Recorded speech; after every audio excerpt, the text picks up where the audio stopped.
주몽님을 데려오셔야겠어. 카메라 가지고 동영상 좀 찍으시라. 생중계 생방송 예배. 반갑습니다. 반갑습니다. 한 달 만에 뵙는 것 같습니다. 오늘 말씀 제목이 신부로 준비됨.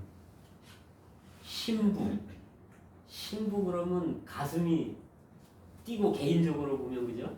그러니까 뭐 결혼 한 분도 계시고 그런 것들이 있을 텐데 어쨌든 성경에 신약 구약 다 해서 66권이잖아요. 네. 근데 여기 많은 어떤 내용들도 있고 뭐 전쟁, 어떤 인물들, 사건, 사고 뭐 많은 스토리들이 있어요. 그죠?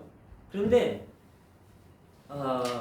성경을 한마디로 말한다 그러면 이것은 우주적인 그리스도 안에 계신 하나님과 죄사함 받고 거듭나고 변화되고 영광스럽게 된 단체적인 한 세 사람과의 우주적인 한 쌍의 로맨스다 이렇게 표현할 수 있습니다. 다시 말해서 하나님과 믿는 이들의 결혼 이야기라는 거죠. 그래서 그 성경에서 그걸 가장 잘 표현해 준 게 아가서예요. 아가서는 솔로몬이 시를 1005편을 썼답니다. 성경에 보면. 그런데 그 중에서 가장 뛰어난 시가 노래 중에 노래, 아가서라는 거예요.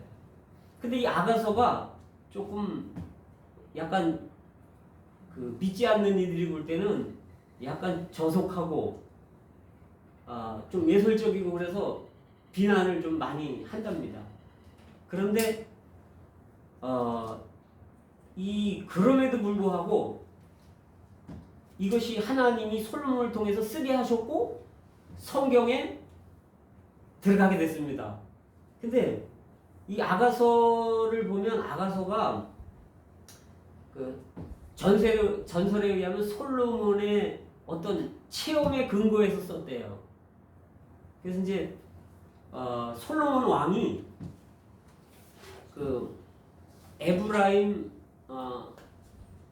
바알 하몬이라는 데 자신의 어떤 포도원이 있었답니다. 근데 그걸 이제 거기 에브라임 사람한테 맡겨놨어요. 근데 거기에 그 맡은 사람의 그 부친은 돌아가신 것 같고, 그 다음에 거기 이제 모친이 나오고 최소한 2아들과 2딸이 나와요. 근데 큰 딸 이름이 술람미입니다. 근데 이 술람미가 오빠들이 술람미를 굉장히 핍박하고 괴롭히잖아요. 양을 치게 하고 또 오빠들의 포도원을 치게 하고 포도원을 가꾸게 하고 이제 그래서 햇빛에 끌려가지고 얼굴이 시커매지고 이 시골 여인이 이제 그런데 어느 날 그러고 있는데 아주 준수한 어떤 목자의 옷을 입은 한 사람이 나타났다는 거예요. 그래서 둘이 이 여인하고 이제 사랑에 빠졌다는 거죠. 그리고 이제 어느 정도 시간이 지나서 이 목자가 이 여인에게 내가 당신을 아내로 맞아드리겠소. 좀 기다려 주시오. 그리고서 떠났다는 거예요. 결혼을 약속하고 떠났어요. 근데 세월이 지나도 시간이 지나고 세월이 지나도 이 목자가 안 오는 거예요. 그러니까 주위 사람들이 당신 속았다 그 남자한테. 그러니까 좀 마음 바꾸고 딴 남자한테 시집가라. 그리고 그 사람 잊어버려라. 근데 이 여인은 그 남자를 믿고 계속 그런 말도 거절하고 계속 기다렸다는 거예요. 그런데 어느 날 에브라임 산에 흙먼지를 일으키면서 많은 병거들, 마차들이 쫙 오더라는 거예요. 그리고 이 여인의 집에 어떤 사자가, 왕의 사자가 반 무릎을 딱 꿇고서 왕마마, 대왕님께서 지금 왕마마를 모시러 왔습니다. 그러니까 이 여인이 어벙벙 해가지고 이게 무슨 소리지? 그래서 그런데 조금 있다가 보니까 어떤 왕이 턱 왕복을 입고 이렇게 나타나서 이렇게 걸어오는데 보니까 가만 보니까 그 목자라는 거예요. 그래서 이 여인이 왕궁에 가서 그 같이 살았다는 그런 전설이 있습니다. 그래서 솔로몬이 자기 체험을 근거로 해서 이 아가서를 썼다는 거예요. 근데 여기 보면 아주 개인적이고 애정어린 방식으로 이렇게 써놨어요. 그래서 하나님이 우리를 사랑하는 사랑을 이렇게 남녀간의 애정의 그런 사랑으로 비유하고 이렇게 썼다는 거예요. 그분의 사랑을 어떻게 표현할 수 없으니까 남녀간의 사랑, 이래 아주 애정어린 사랑으로 표현했다는 거죠. 그래서 우리는 믿으면 믿을수록, 시간이 지나면 지날수록 우리는 로맨틱한 그리스도인이 되어야 됩니다. 근데 시간이 지나면 지날수록 로맨틱하지 않으면 그 종교 생활하는 거라는 거죠. 하나님과 우리의 관계가 한 5가지 정도로 볼 수 있어요. 뭐 많은 관계들도 있겠지만, 첫째는 하나님은 창조주시고 우리는 피조물이죠. 맞잖아요, 그죠? 그러면 땅에서 그냥 우리는 있고 하나님은 하늘 꼭대기에 그냥 계속 계셔서 그냥 거룩한 하나님 밑에서 경배만 하는 대상, 또 두드러 맞을까봐 두려워하는 대상, 그런 관계일 수도 있다는 거죠. 이게 종교생활이라는 거예요. 종교는 뭐냐면 하나님 없이 하나님을 경배하는 게 종교라는 거예요. 그래서 이 종교는 뭐 불교, 이슬람교, 뭐 마호메트교, 힌두교 많잖아요. 뭐 유교, 그래서 다 종교잖아요. 기독교는 종교가 아니라는 거죠. 살아계신 하나님을 섬기는 그러한 신앙이라는 거죠.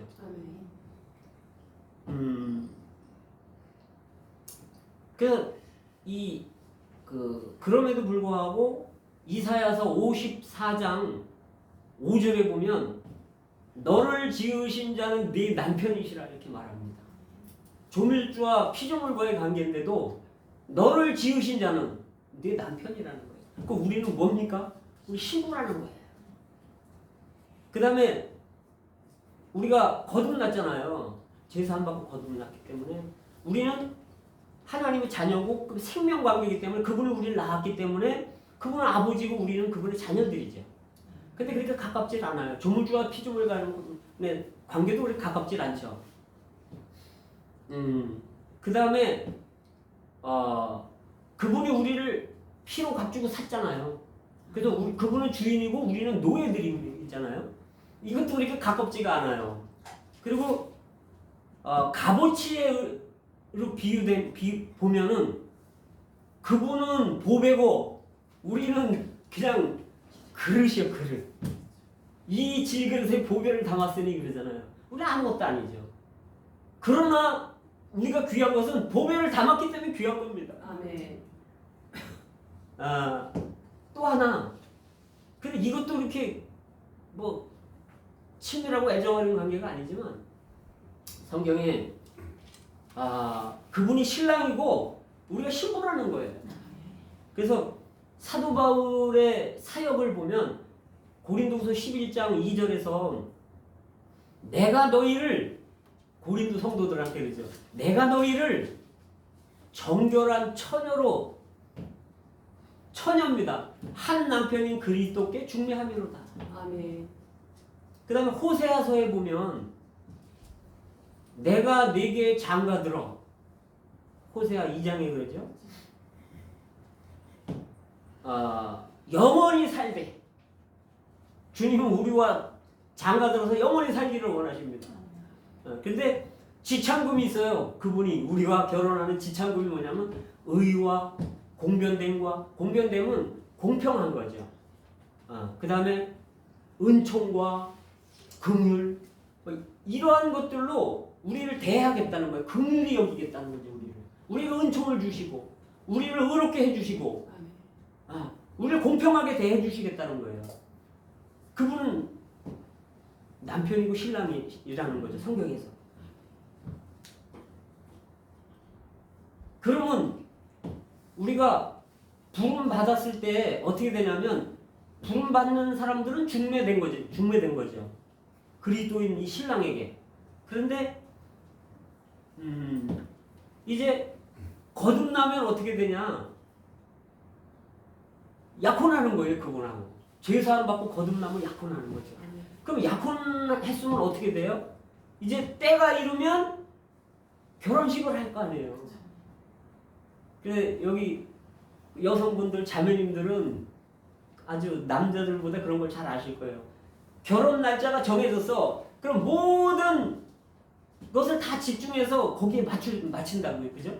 무슨 뭐 살림살이 준비라든가 뭐 폐물, 그죠? 그 다음에 또 뭐가 있죠? 뭐 드레스, 뭐 면사포 그런 게 있잖아요. 그런데 이 신부가 결혼식 날 안 나타나요. 그런 게 있을 수도 있겠죠? 신랑이 마음이 어떻겠습니까? 신부 대기실에 들어갔는데 안 나와. 왜? 준비가 덜 됐대요, 화장이. 주님은 우리와 결혼하고 싶어 하시는데 우리가 신부 준비가 안 돼 있어요. 생명의 성장에 보면 요만한 콧질질이야. 그래서 어쨌든 성경은 이렇게 그 결혼에 대해서 이렇게 이야기를 하고 있어요. 요한복음에 보면 1장에 보면 말씀이신 하나님이 어느 날 육체가 돼서 사람이 돼서 이 땅에 오신 거예요. 왜 왔겠습니까? 신부 얻으려고 오신 거예요. 신부 구하러 오신 거예요. 그런데 보니까 하나님과 사람이 어울립니까? 사람은 타락했잖아요. 근데 이분은 하나님이잖아요. 어울리지 않잖아요.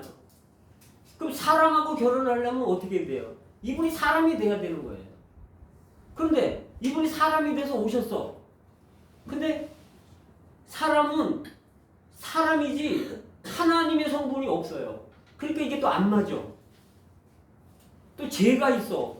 그러니까 이 신부를 찾으러 오신 요한복음 1장 이분이 어린 양이 되시는 겁니다. 그래서 1장 29절에 보라 세상 죄를 지고 가는 하나님의 어린 양이로다. 그래서 이분이 십자가에서 죽으시는 거예요. 근데 그분은 어떤 분이냐면 아가서에 보면 사랑하는 분 이렇게 나와요. 아가서는 계속적으로 사랑하는 분으로 나와요. 나의 사랑하는 분이 뭐 이렇게 나와요. 근데 이분은 요한일서 4장 8절에서 뭐라 그러냐면 하나님은 사랑이시라. 그분 자체가 사랑이에요. 그래서 이분은 사랑하시는 분이고 사랑하고 싶어 하시는 분이고 이분 자체가 그냥 그 사랑 덩어리야, 이분은. 근데 우리가 고개를 딱 돌리고 등을 돌리면요 어떻게 되겠습니까? 하나님은 짝사랑하시는 거예요. 혼자서. 제 친구 하나가 예전에 청년 때 자기 집에 그 공장에 다니는 어떤 아가씨가 이제 그 방을 월세로 썼어요. 근데 내 친구가 그 아가씨가 너무 마음에 드는 거야. 그럼 맨날 쫓아다니면서 구애를 하는데 이 아가씨는 싫다는 거지. 그럼 어떨 땐 막 손을 잡아 끌고 뭐 벨 저거는 안 통하는 거예요. 그러니까 사랑이 있는데 안 받아주잖아요. 그러니까 신나를 마셔버렸어. 어머 어떡해. 너무 사랑하다 보니까 죽고 싶은 거지. 그러니까 그 엄마가 난리가 났잖아요. 이게 젊은 애가. 그러니까 찾아갔어. 근데 이 아가씨는 다른 데로 가버린 거야. 이제 너무 무서우니까. 그러니까 가서 내 아들을 좀 살려달라고. 살려주라고. 내 아들 다 죽게 생겼다고. 그러니까 이 아가씨가 와가지고 그 죽을 끓여서 이렇게 입에다 이렇게 넣어주면서 이렇게 하니까 살아난 거야. 지금도 지금 어디 살고 있습니다. 지금 그래서 지금도 이제 저하고 어제도 제가 통화를 했는데 어쨌든 주님은 사랑이시죠. 근데 제가 이제 그 출애굽기 27장을 읽다 보니까 막 눈물이 나오는 그런 게 있었는데 그 출애굽기 27장에 보면 그 제단이 나와요. 번제단. 근데 이 번제단이 조각목으로다가 이렇게 네모 반듯하게 만들어요. 그 다음에 거기다가 그 노수로다가 그걸 다 쌉니다. 근데 이 노시 어떤 데서 나온 노시냐면 250명이 모세를 거스리다가 불에 타서 죽고 그 향로가 있는데 이 향로를 두드려 가지고 만드는 거예요. 이건 노는 심판을 말하는 겁니다. 그래서 그리고 여기 그 조각목은 인성을 말하는 거예요. 사람의 어떠함을 말하는 거죠. 사람과 관련이 있다는 거예요. 근데 이것은 뭐냐면 그 제단은 이건 십자가를 말해주는 겁니다. 근데 이게 높이가 3규빗이에요. 3규빗. 근데 그 중간에다가 1.5규빗 높이죠. 중간에다가 노수로 그물망을 이렇게 설치를 해요. 그 다음에 네 규탱이에다가 고리를 만들어요. 근데 고리하고 그물이 붙어 있어요. 근데 그 가로 세로는 5규빗, 높이는 3규빗인데 중간에 그물망을 쳐놨다는 거죠. 이해가 가시죠? 그러고서는 이제 죄진 사람들이 여기 오잖아요. 그러면 죄진 사람들은 재물을 하나씩 끌고 와야 돼. 어떤 사람은 황소, 어떤 사람은 뭐 염소, 양, 어떤 사람은 그것도 안 되면 비둘기, 작은 거. 이거는 우리의 믿음의 그리스도를 체험하는 분량이에요. 이 재물들은 다 그리스도를 말해주는 겁니다. 근데 재물을 자기가 죽여야 돼요. 죄진 사람이 끌고 가서 자기가 죽여. 그 다음에 이거를 뭐 껍질도 벗기고 뭐 각도 뜯고 씻고 이래서 그 그물 위에다가 나무 장작을 놓고 그물 위에 그 다음에 거기 재물을 놓고 태우는데 이 불은 어떤 불이냐면 하늘에서 내려온 불이에요. 이게 심판의 불입니다. 하나님이 심판하는 거예요. 근데 그 재물은 누구냐면 그게 바로 나 때문에 예수님이 재물이 되신 거란 말이죠. 보라 세상 죄를 지고 가는 하나님의 어린 양이다. 그분이 재물이 되시는 거예요. 근데 이게 막 지글지글 타잖아요. 지글지글 타고 그럴 때 이 그물망은 뭘 말하냐면 예수님의 속부분을 말해주는 거예요. 그러면 이분이 녹아내리는 거예요. 뜨거운 불에 의해서 그 마음이 그래서 향기가 올라갈 때 이 향기 아주 향기로운 향기 이 냄새는 하나님이 만족하시는 거예요. 하나님은 만족하시는 거예요. 우리 죄를 대신해서 죽으시는 그 향기에 그 다음에 이게 지글지글하면서 기름하고 막 타갖고 이렇게 떨어지잖아요. 주님의 마음에 녹으면서 다 타서 뭐가 되냐면 죄가 되는 겁니다. 죄는 뭡니까? 끝나는 겁니다. 주님은 그냥 끝나는 거예요. 십자가에서 그냥 끝나는 겁니다. 그리고 끝나면 아무것도 소용이 없잖아요. 이 죄는 깨끗한 옷을 입은 제사장이 아주 정중 잘 해가지고 동편에다가 놨다가 부정한 자들 있잖아요. 뭐 사체를 먹었다든가 부정한 자들한테 물에 타가지고 죄를 뿌려서 정결케 한다는 거예요. 그 민수기 그런 게 나옵니다. 근데 이 죄는 귀한 겁니다. 주님은 죽으시고 끝나는 게 아니에요. 이분은 부활하신 분이시죠. 아멘. 그래서 그 앞쪽에 뭐가 있냐면 지성소가 있잖아요. 지성소에는 법궤가 있어요.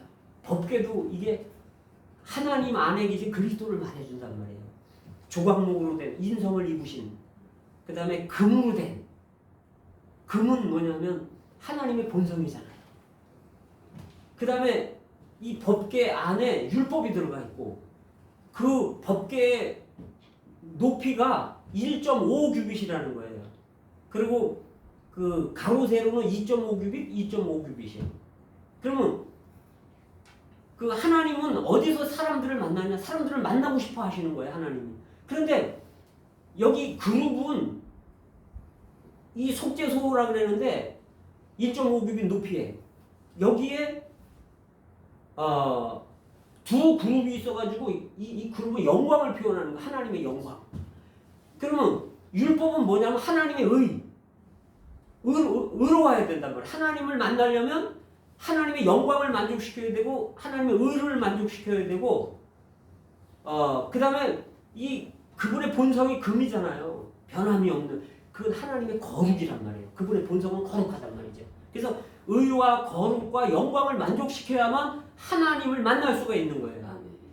그래서 짐승을 뭐 하여간 제물을 잡으면 그 피를 가지고 들어가서 바르는 거죠. 그 속죄소에 뿌리는 거예요. 자기한테도 뿌리고 자기가 죄값으로 죽었다는 거죠. 근데 왜 1.5 규빗 높이냐면 하나님의 표준의 수준이 1.5 규빗이라면 이것을 충족하고 만족시키려면 번제단에서 이걸 만족시켜줘야 되는데 이 높이가 그물의 높이가 그 태워지는 높이가 1.5 규빗이라는 거예요. 하나님의 그 법궤의 높이도 하나님의 임재의 법궤의 높이도 1.5 규빗. 그래서 로마서에서 뭐 어떤 말씀이냐면 로마서 이런 말씀이 있죠. 모든 사람이 죄를 범하였음에 하나님의 영광에 이르지 못하더니 영광. 그리스도 예수 안에 있는 은혜로 말미암아 값없이 의롭다 하심을 얻었느니라. 의를 얻었죠. 사람들이 영광을 만족시키고 의를 만족시키고. 그래서 이제 그 높이가 같다는 거예요. 그 시편 22편에서 보면 그러잖아요. 그 주님에 대한 그게 십자가의 예언인데 나는 물같이 쏟아졌으며 내 모든 뼈는 어그러졌으며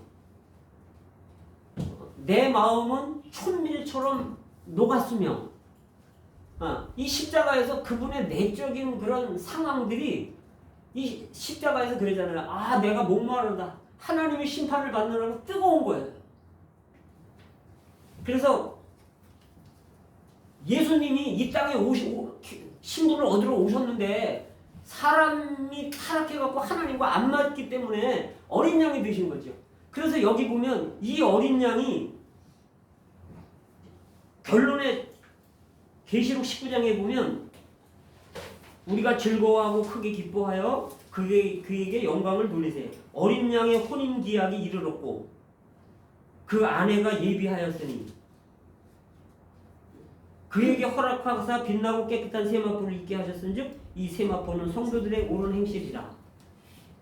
그래서 요한복음에서 1장에서는 그분이 육신이 돼서 사람이 돼서 오셨고 이제 어린 양으로 1장 29절에서 죄를 다 해결했고 그 다음에 요한복음 2장에 가면 혼인잔치집이 바로 나오는 거예요. 아멘. 그분은 그 혼인에 관심이 많으시고 그 다음에 3장에 가면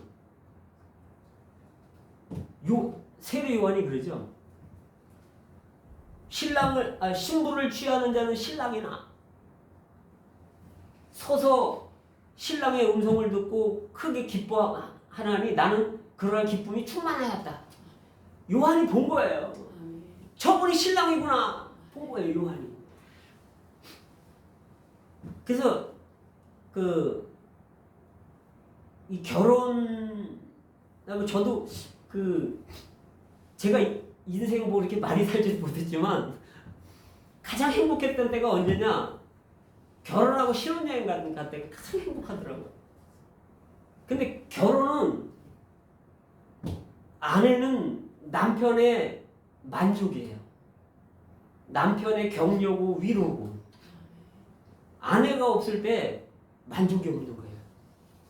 남편들은 만족이 없어요. 근데 이제 결혼식은 언제 하냐? 천년왕국에서 하는 거예요. 베드로후서 3장 8절에서 베드로가 이렇게 말해요. 주께는 하루가 천년 같고 천년이 하루 같은 이 한 가지를 잊지 마라. 이렇게 해서 잊지 마라. 주님이 요한복음 21장에서 뭐라 그러세요? 베드로 보고 네가 이 사람들보다 나를 더 사랑하느냐? 그 배신하고 도망갔던 베드로한테 또 세상으로 가갖고 물고기 잡으러 갔던 베드로한테 예수님이 죽으시니까 다 끝났잖아요. 아이 나 물고기 잡으러 간다. 성도들 다 데리고 가버리는 거예요. 네가 이 사람들보다 나를 더 사랑하느냐?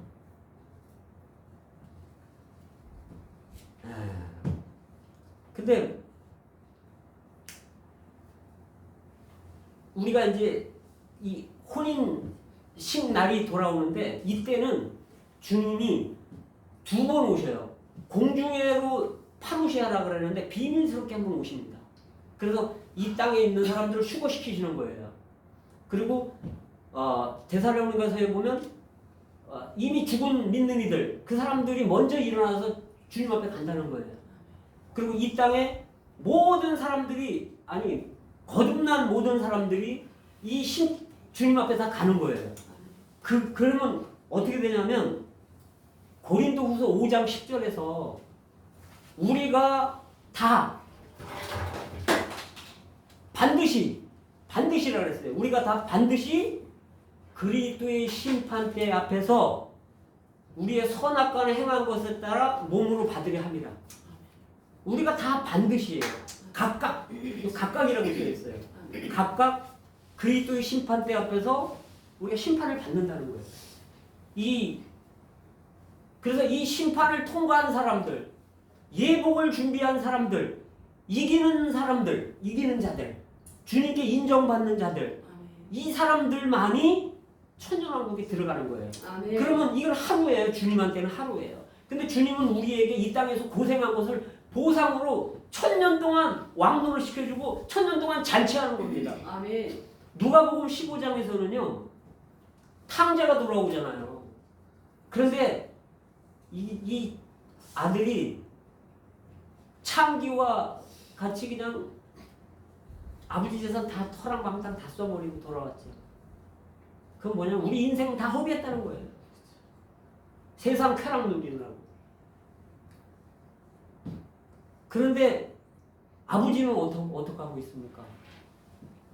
기다리다가 멀리서 오는 거 딱 알아보고 달려간다 그러잖아요. 아멘.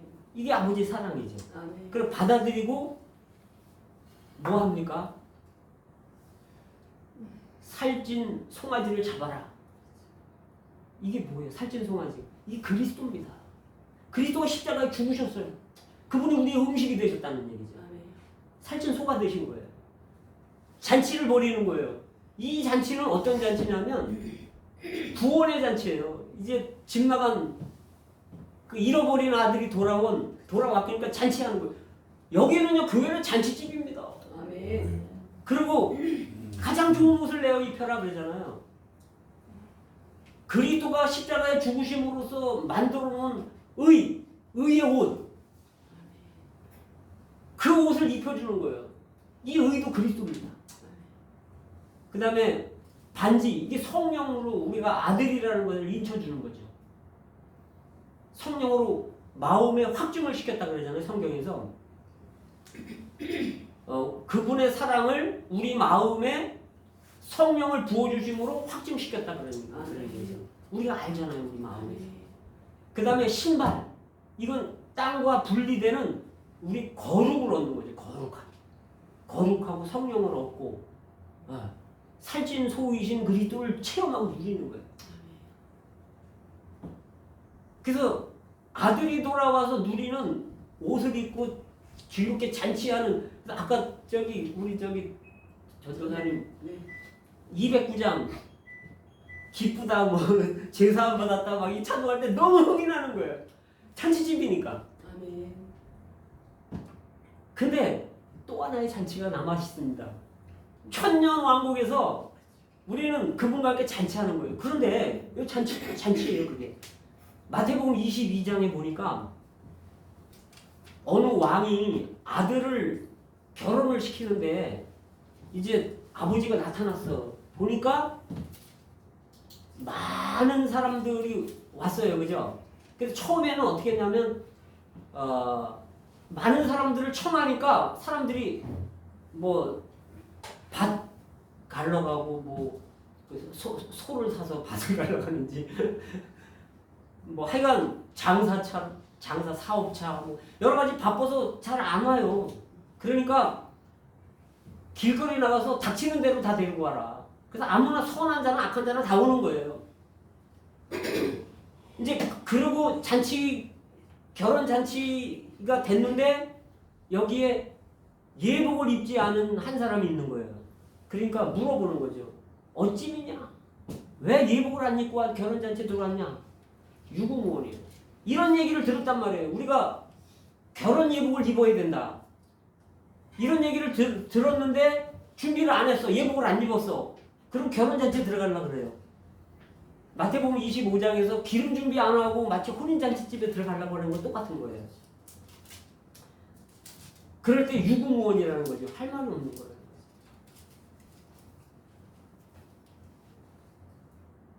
그래서 이제 그럼 어떻게 하냐면 수족을 결박해서 바깥 어두운 데 내어 쫓아라. 거기서 슬플며 이를 갈미 있으리라. 이 잔치에 우리가 못 들어갈 수 있는 거예요. 예복을 안 입으면. 구원은 받았어요. 거듭났어요. 제사 안 받고 거듭났어요. 구원은 받았어요. 멸망하지는 않아요. 지옥에는 안 가요. 지옥에는 안 가지만 잔치집에 못 들어가는 거예요. 계시록 20장에서 뭐라냐면 이기는 자는 첫째 부활에 참여한다. 그리스도와 공동 왕이 된다. 1000년 동안.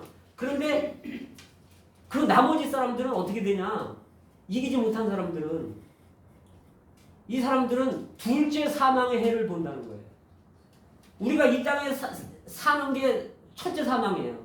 그 많은 우리 사망의 그런 것들을 느끼잖아요. 괴롭고 힘들고 고통스럽고. 근데 죽잖아요. 이게 첫째 사망이에요.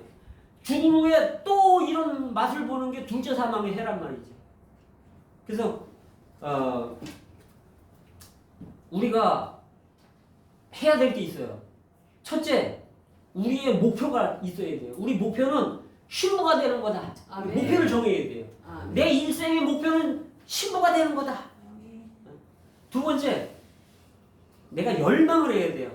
열망은 뭐냐면 뜨겁게 갈망하는 거야. 신부가 되기를. 아멘. 목표만 있으면 뭐해? 내 마음이 없는데. 그래서 내가 목표를 정하고 신부가 되기 목표를 정하고 뜨겁게 갈망하고 열망하고 이래고 또 아무것도 안 하면 이것도 의미가 없어요. 신부로 준비되는 생활을 해야 돼. 신부로 준비되는 생활. 이 생활이 그냥 몇 가지 있는데 첫째가 사랑이에요. 우리 집사람이 예를 들어서 밥도 잘하고 설거지도 잘하고 청소도 잘하고 막 세탁도 잘해주고 막 그러는데 나를 사랑을 안 해. 나한테 봉사는 잘하는데 심지어 예를 들어 다른 데 마음이 가 있어. 예를 들자면 그러면 제가 아무리 나한테 잘하면 뭐예요? 우리가 집회 예배 아무리 잘 나와도 딴 생각하고 내 집안일 생각하고 주님을 사랑하는 마음이 없어. 근데 주님은 뭐라고 하시냐면 네 마음을 다하고 목숨을 다하고 뜻을 다하고 힘을 다해서 나를 사랑해라. 아멘. 이게 첫째 계명이에요. 두 번째는 내 이웃을 내 몸과 같이 사랑해라. 아멘. 주님이 사랑이시니까 사랑을 말하는 거예요. 근데 문제는 뭐냐면 충분히 사랑하지 않아. 왜? 다른 것들을 많이 사랑해. 주님도 사랑하지만 양다리 걸쳤어. 그래서 그 성경에 그런 말씀이 있어요. 디모데후서 3장에 보면 말세에는 자기를 사랑하고 돈을 사랑하고 쾌락 사랑하기를 하나님 사랑하는 것보다 더 사랑한다는 거예요. 자기를 사랑하니까 누가 자기한테 한마디만 하면 삐져갖고 내가 몸이 조금만 안 좋으면 집회 안 가. 자기를 하나님보다 더 사랑하는 거야, 자기를. 그 다음에 돈이 필요하지만 우리가 이 땅에서 돈은 하나님과 재물을 겸하여 섬길 수 없다는 거예요. 사랑은 하나밖에 없어요. 이거 사랑하면 이거 덜 사랑하거나 안 사랑하는 거예요. 그 다음에 먹고 마시고 노래하고 즐기고 춤추고 술 먹고 이런 건 뭐예요? 다 쾌락입니다. 쾌락 사랑하기를 하나님 사랑하는 것보다 더 좋아하는 게 말세라는 거예요. 지금 그렇잖아요. 현실이. 그 다음에 이제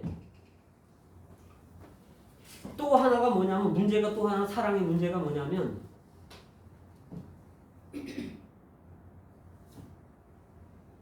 충분히 사랑하지 않을 뿐 아니라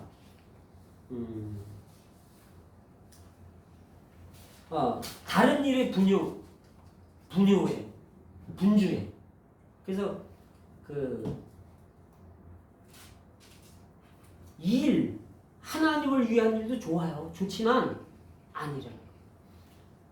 누가복음 10장에 보면 마르다가 예수님을 집으로 초청했어. 그러니까 일이 많잖아요. 그러니까 그냥 막 음식 만드느냐고 바빠. 근데 마리아는 어때요? 예수님 발 앞에 앉아가지고 가만히 듣고만 있어. 예수님 말씀. 그러니까 마르다가 이제 화가 난 거야. 그래서 예수님한테 내 동생 좀 일로 오라 그래가지고 나하고 일을 좀 같이 좀 하게 해주세요. 이러니까 예수님이 저는 좋은 것을 택했다. 한 가지만 해도 족하다. 너는 이렇게 분요하고 분주하고 근심하고 걱정하냐. 우리가 주님을 위해 근심하고 걱정하는 것도 좋지만 뭐 청소하고 뭐 이런 거 다 좋아요. 음식 만드는 거 다 좋지만 사랑함으로 해라는 거예요. 사랑 없이 하지 말고. 아멘. 근데 마리아는 그렇게 저분이 무슨 말을 하실까? 이렇게 발 앞에 듣다 보니까 그분이 자기를 위해서 죽는다는 걸 깨달은 거예요. 알아들은 거예요. 그래서 옥합을 갖다 깨는 거예요. 가장 귀한 옥합을 갖다 깨는 거예요. 아멘. 그래서 어쨌든 시간이 아쉽네. 네. 그래서 우리가 이런 메시지는 숙제와 같은 겁니다. 숙제. 그래서 우리 이거 심각한 거예요. 지금 잔치 너무 좋죠. 그런데 우리가 성장해야 돼요. 성숙해야 돼요. 그러면 성숙하고 성장한다는 건 뭐냐면 골로새서 1장 15절에서 뭐냐면 머리를 붙들지 아니하는지라. 온몸이 머리를 통해서 머리와 심줄과 마디를 통해서 연합해서 하나님이 자라게 하심으로 자란다는 거예요. 그래서 머리를 붙들지 않으면 자랄 수가 없어요. 모든 면에서 그리스도를 머리 삼아야 되는 거예요. 그래서 여기 보면 여자의 머리는 남자, 여자는 남자를 머리를 붙들어야 돼요. 물론 개인적으로 그리스도를 머리를 붙들어야 되죠. 그러나 생활 가운데서는 여자의 머리는 남자예요. 그리고 남자의 머리는 그리스도고 그리스도의 머리는 하나님이시라는 거죠. 그래서 이건 하나님 정하신 거라서 어쩔 수가 없어요. 그래서 어쨌든 모든 일에 내가 머리 삼아야 돼요. 그리스도를 머리 삼아야 되는 거죠. 뭐 물어봐야 돼요. 내 마음대로 하면 안 돼요. 모든 면에서 그리스도를 머리 삼다 보면 잘하는 겁니다. 그래서 어느 정도냐면 제가 볼 때도 5년에서 7년이면 성숙할 수 있다고 봅니다. 5년에서 7년. 나이가 들었다고 해서 늦은 게 아닙니다. 젊다고 해서 빠른 것도 아니에요. 그래서 우리는 주님을 사랑해야 되고 생명이 성숙해야 되고 마지막으로 예복을 준비해야 되는데 이 예복이 뭐냐면 성도들의 옳은 행실이라는 거죠. 옳은 행실. 그래서 의라는 거예요. 그래서 처음에 우리가 구원받았을 때 이 옷을 입죠. 아까 누가복음 15장에 탕자가 가장 좋은 옷을 입었잖아요. 이건 객관적인 의예요. 믿음으로 그냥 의롭다는 의예요. 근데 기질적으로 그 사람 정말 의롭냐? 칭의만 있지 그 사람 기질은 의롭지가 않은 거예요. 그래서 우리는 그리스도를 항상 물어보고 이게 의롭습니까? 이게 그리스도입니까? 그래서 특별히 말에 이 성숙한 사람의 특징은 말에 있다는 거예요. 우리 말을 누구한테 들었으면 이걸 과장되게 옮기거나 자기의 잘못된 거는 쏙 빼놓고 말을 한다거나 그런 거 있잖아요. 거짓말을 한다거나 또 의로운데 시간에 대해서 의로워야 되고 뭐 집회 시간도 그리고 저는 지금 의롭지 못하네 그죠? 조금 길게 해서 결론을 말씀드리겠습니다. 어쨌든 약속했으면 지켜야 되고 약속에 의롭고 시간에 의롭고 금전에 있어서 또 의로워야 되는 거예요. 그러니까 매사에 이런 의가 있을 때 또 한 번의 옷이 있는 거예요. 그러면 이 천년왕국 잔치에 들어갈 수 있다는 거예요. 주님 사랑하고 생명이 성숙하고 자라고 예복을 준비하고. 그래서 한 주간 우리가 정말 이 말씀 가지고 주님 앞에서 숙고하면서 예복을 준비하는 생활이 있기를 원합니다. 아멘.